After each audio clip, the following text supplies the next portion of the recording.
معافی اسے ملے گی جو معافی مانگے گا، معافی اسے ملے گی جو معافی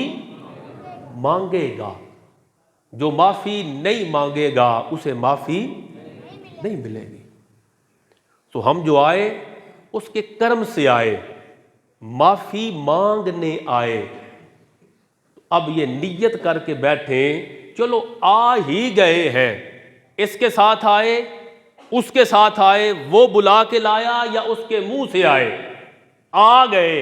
اور آئے درست رات، درست مقام پر، صحیح شب میں آئے، آئے جیسے بھی۔ حدیث پاک میں آتا ہے اللہ کے ذکر کی مجلس سجی ہو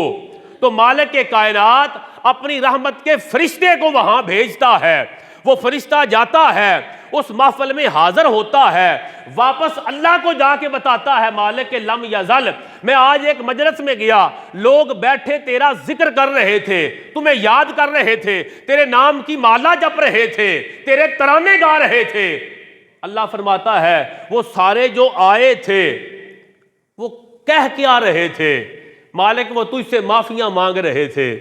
وہ تجھ سے مغفرت طلب کر رہے تھے۔ کہا فرشتوں گواہ بن جاؤ، انہوں نے تو مجھے دیکھا نہیں مگر تم گواہ بن جاؤ، میں نے وہ جو آئے ہیں معافی مانگنے، میں نے ان سب کے گناہوں کو معاف کر دیا۔ اب فرشتے رپورٹ تو پوری دینی ہے نا، فرشتے عرض کرتے ہیں مالک لم یزل، وہ جو آئے بیٹھے تھے، ارے وہ تو معافی کے لیے آئے، یہ بھی بخشش کے لیے آئے، یہ بھی توبہ کے لیے آئے، مگر اللہ ایک بندہ وہ وہاں سے گزرتے ہوئے ویسے ہی وہاں پہ آ گیا تھا،